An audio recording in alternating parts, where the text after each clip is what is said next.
Hello students.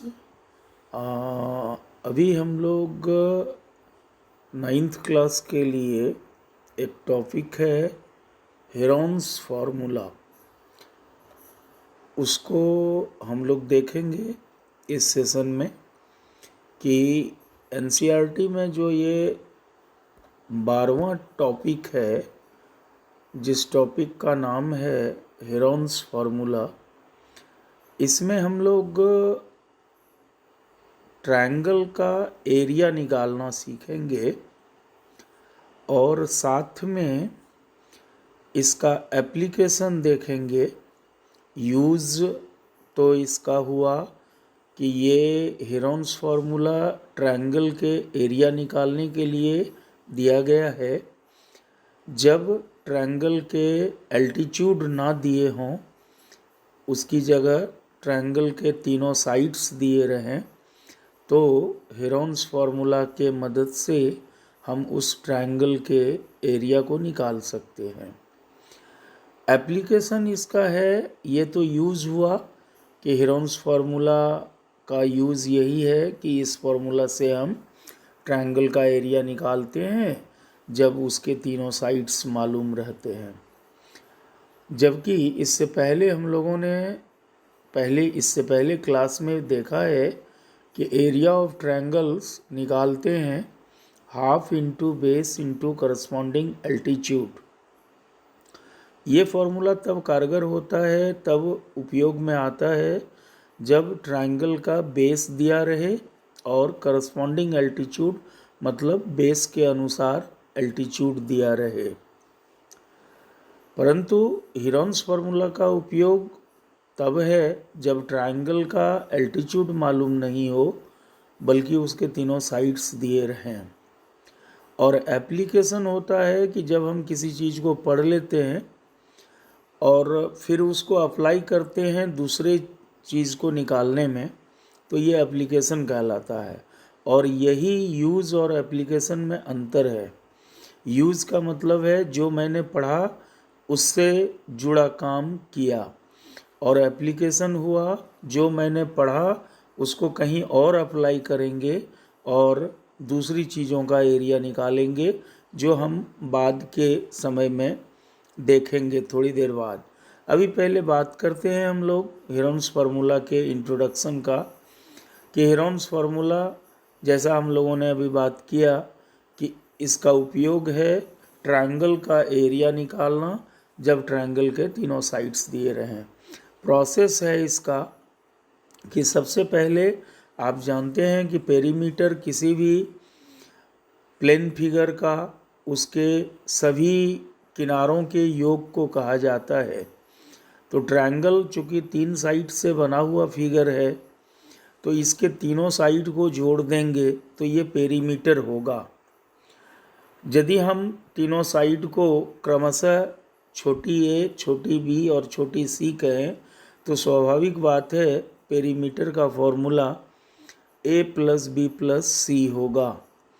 ये भी हम जानते हैं कि मैथ्स में जब किसी चीज़ का हाफ बनाना होता है, आधा करना होता है, तो उस चीज़ को हम 2 से डिवाइड करते हैं।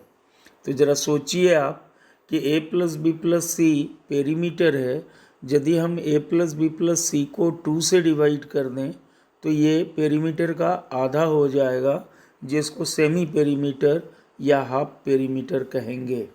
तो इस तरह से हेरॉन्स फार्मूला के प्रोसेस को करने के लिए पहले हम लोग क्या करेंगे, सेमी पेरीमीटर निकाल लेंगे ट्रायंगल का। किस फार्मूला का उपयोग करेंगे, S equal to a plus B plus C by 2, जिसको मैंने टिक किया। जहां आपको ये जानकारी करनी है कि S क्या है, सेमी पेरीमीटर है, और A, B और C ट्रायंगल के तीनों साइड्स हैं। ये काम कर लेने के बाद तब हेरॉन्स फार्मूला लागू करते हैं, जिसमें बताया गया है कि एरिया ऑफ ट्रायंगल आप निकाल सकते हैं।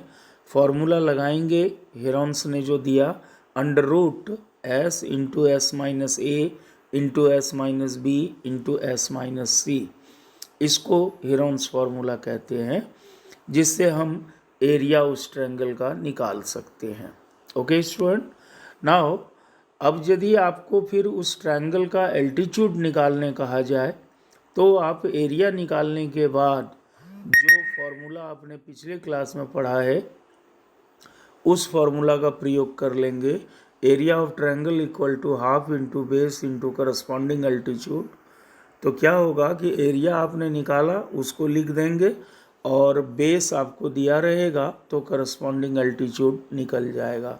इतना तो आप पहले भी विदित हैं, जान रहे हैं कि मैथ्स में कोई फार्मूला हम यूज़ करते हैं तो उसमें जितनी चीज़ें इन्वॉल्व होती हैं, यदि बाकी सब चीज़ें दी जाएं और एक अननोन रहे तो वो निकल आता है। तो यहाँ देखिए आप कि इस फार्मूला में एरिया ऑफ ट्रायंगल आपने पहले निकाल लिया, बेस आपको दे दिया, 1/2 नंबर है तो स्वाभाविक है सबको बिठा देने से हम प्रोसेस करके करस्पॉन्डिंग एल्टीट्यूड निकाल सकते हैं। मैं समझता हूँ कि ये क्लियर है। मैं एक बार फिर बोल देता हूँ सारी बातें कि हेरोन्स फार्मूला का उपयोग है ट्रायंगल का एरिया निकालना जब उसके तीनों साइड्स दिए रहें, एल्टीट्यूड ना दिया रहे। प्रोसेस होगा, सबसे पहले सेमी पेरीमीटर निकाल लेंगे S इक्वल टू A+B+C/2 के फार्मूला से, और तब हेरोन्स फार्मूला में बिठाएंगे area of triangle equal to √S into S minus A into S minus B into S minus C। और फिर यदि एल्टीट्यूड निकालना रहेगा तो जो बेसिक फार्मूला है एरिया ऑफ ट्रायंगल का, area of triangle equal to half into base into corresponding altitude, उसका उपयोग करेंगे।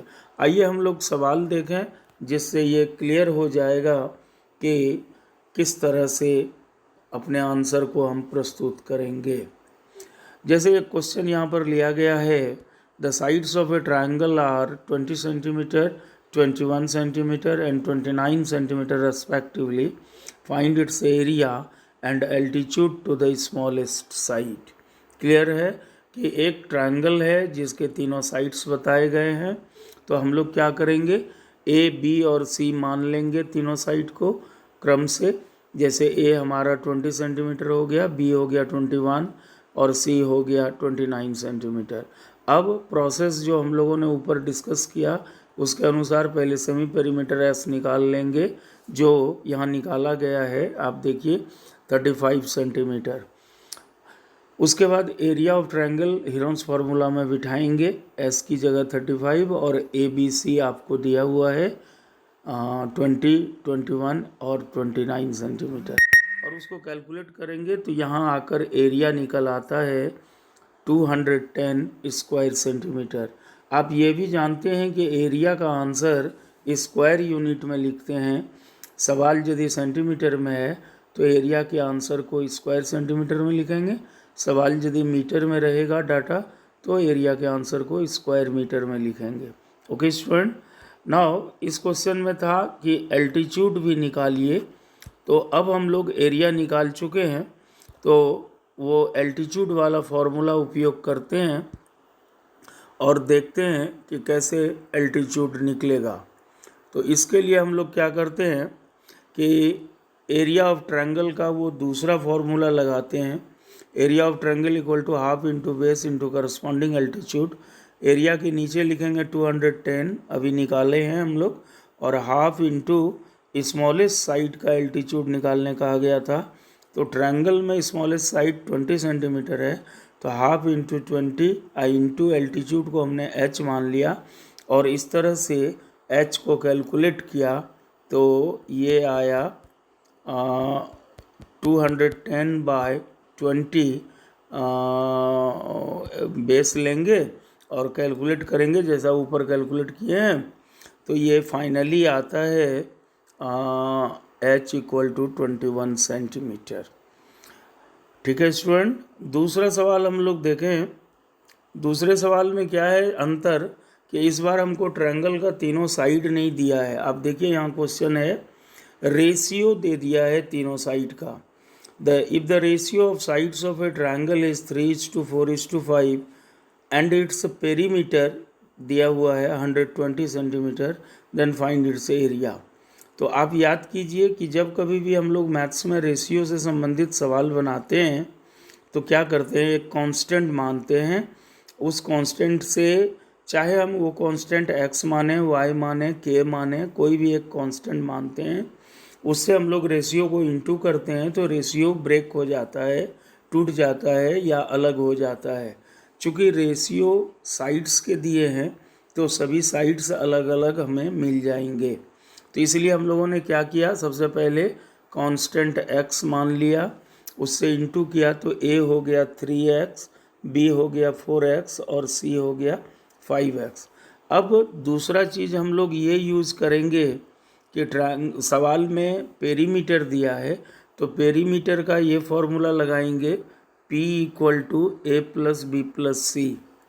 p के नीचे लिखेंगे 120, ABC जो आपने निकाला है 3x plus 4x plus 5x, और फिर इसको सिंप्लीफाई करके x का मान निकाले 10, फिर x का मान a b और c में डाल दिए तो साइड्स हमें मिल गए।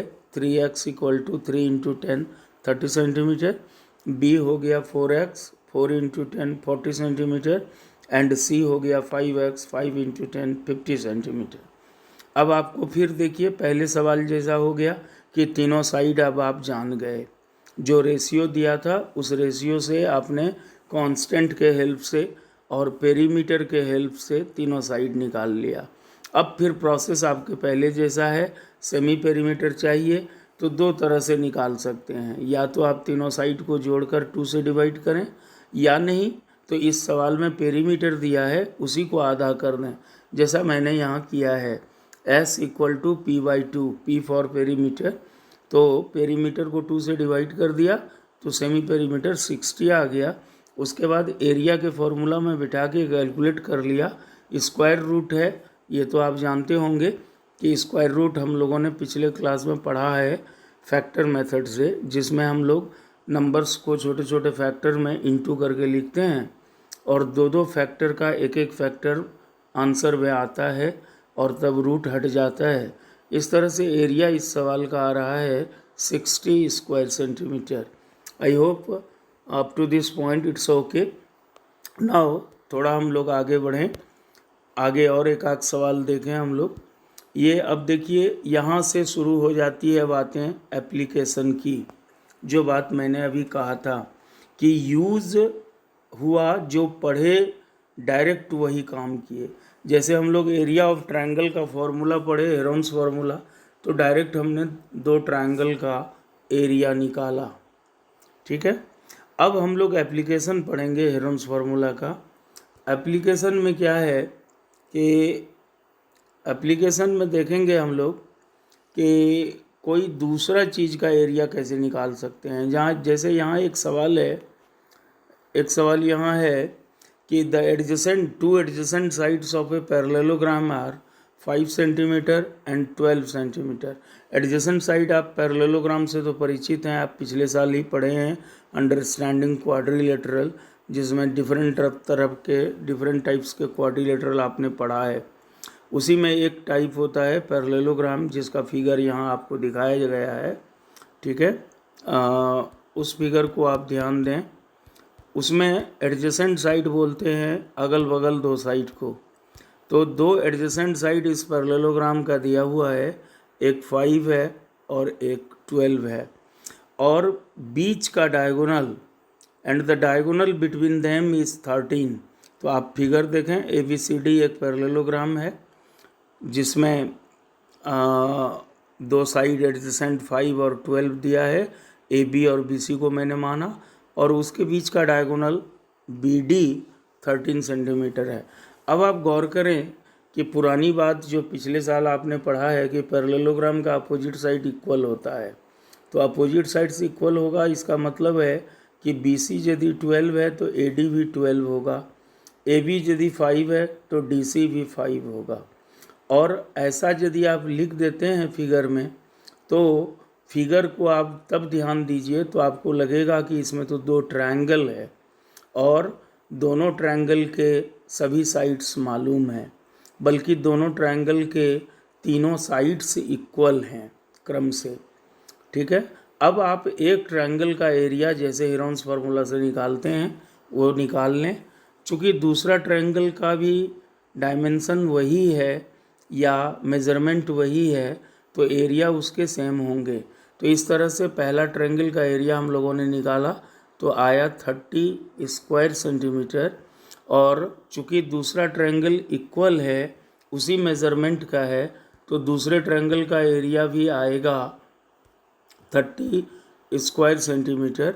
और तब दोनों ट्रायंगल के मिलने से ही पैरेललोग्राम बना है, तो आप दोनों ट्रायंगल के एरिया को जोड़ दीजिए तो पैरेललोग्राम का एरिया निकल आएगा। इस तरह से पैरेललोग्राम का एरिया 60 स्क्वायर सेंटीमीटर हो गया।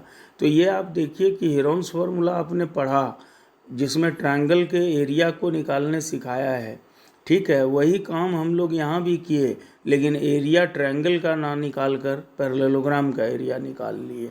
सो it is called application. When we apply the things, when we apply the concept which we learned into some other places and we calculate some other things, as here we have done that we have applied the area of triangle formula, Heron's formula, and we have calculated the area of quadrilateral say parallelogram. Okay student, एक question और पढ़ेंगे हम लोग। वो question थोड़ा अलग हटकर है, इसे समझना भी है ठीक से, बिकॉज़ ये सबसे इम्पोर्टेंट क्वेश्चन हो जाता है इस चैप्टर का, और थोड़े डिफ़िकल्ट भी कह लें।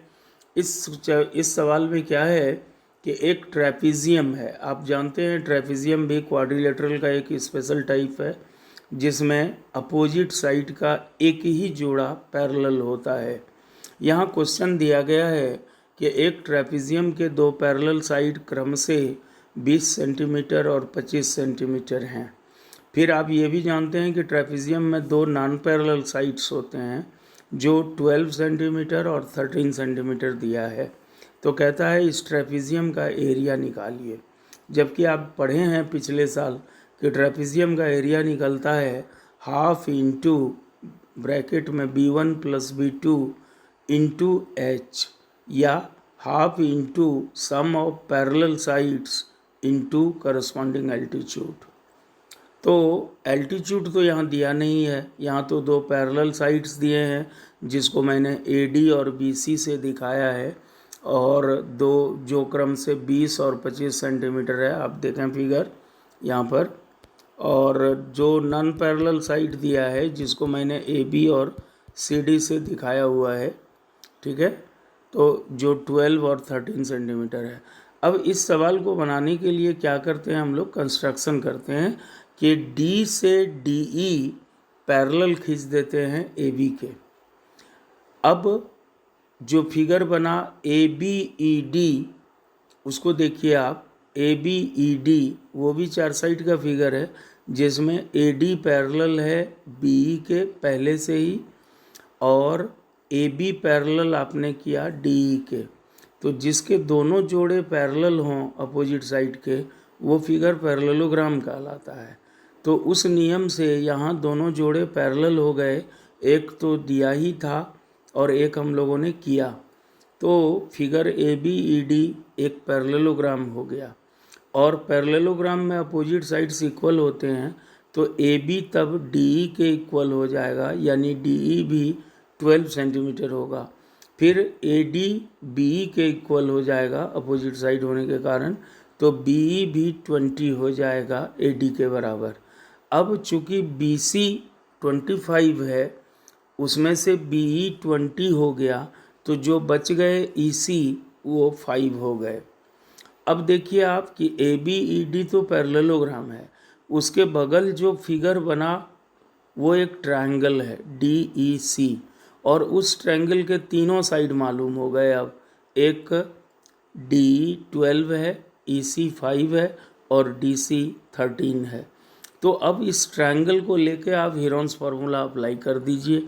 इस ट्रायंगल का एरिया, और एरिया के लिए पहले सेमी पेरीमीटर फिर एरिया निकाले। यहाँ देखिए आप कि यहाँ हम लोगों ने एरिया निकाला ट्रायंगल DEC का जो आया 30 स्क्वायर सेंटीमीटर। अभी हम लोग बात किए थे कि यदि एल्टीट्यूड निकालना हो तो फिर ट्रायंगल के एरिया का दूसरा फॉर्मूला एल्टीट्यूड वाला लागू करते हैं। तो इसलिए हमने फिर लिखा कि area of triangle D C ये इक्वल टू होगा half into base into height, और उसमें एरिया के नीचे 30 लिख दिया। बेस हमने इसी को लिया है 5 को, और उसका करस्पॉन्डिंग एल्टीट्यूड h माना है। इस तरह से h हमारा 12 आ गया। ये जो हाइट आया ये ट्रायंगल DEC का हाइट है, और साथ ही साथ ये ट्रेपीजियम ABCD का भी हाइट है, क्योंकि ट्रेपीजियम की हाइट कहते हैं दो पैरेलल लाइंस के बीच में, दो पैरेलल साइड्स के बीच में जो परपेंडिकुलर लाइन होता है। तो इस हिसाब से ये एल्टीट्यूड 12 ट्रेपीजियम का भी एल्टीट्यूड हो गया। और जब एल्टीट्यूड हो गया तो अब हम आराम से इसका एरिया निकाल सकते हैं, half into B1 plus B2 into H. B1 B2 आपको 20 और 25 सेंटीमीटर है, h आपने 12 निकाला, और बिठा के आप ट्रेपीजियम का एरिया निकाल लेते हैं 270 स्क्वायर सेंटीमीटर। तो इसमें जितने टाइप का क्वेश्चंस है, ऑलमोस्ट कॉन्सेप्ट जो यूज़ होना है उसके हमने सैम्पल के रूप में 3-4 क्वेश्चन सॉल्व किया और कॉन्सेप्ट को अच्छा से डिस्कस किया। उम्मीद है कि आप सभी बच्चों को ये वीडियो काफ़ी सहायक होगा, और चैप्टर 12 हीरोन्स फार्मूला के लगभग सारे सवाल बन जाएंगे। यदि एक आध बच जाएंगे तो वो हम लोग डिस्कस कर लेंगे, आप उसके लिए हमें मैसेज करें। और यदि आपको ये वीडियो अच्छा लगा, आपको समझ में आया, आपकी बातें स्पष्ट हुई, आपकी जानकारी क्लियर हुई, तो आप ज़रूर लाइक करें, शेयर करें अपने फ्रेंड्स के साथ, चाहे वो किसी स्कूल के हों। सभी बच्चे एक जैसे होते हैं, सीखने वाले होते हैं। तो आप शेयर करें और लाइक करें, साथ में कमेंट भी लिखें, और सब्सक्राइब करना ना भूलें। आप बेल आइकन ज़रूर दबाएं, जिससे आपको हर नया अपकमिंग वीडियो का अलर्ट आपको पहले मिलेगा, और आप इंजॉय करेंगे, अपनी पढ़ाई को दुरुस्त करेंगे। इन्हीं शब्दों के साथ फिर हम विदा लेते हैं, अगले वीडियो में फिर मिलते हैं। Thanks, have a nice day. Okay.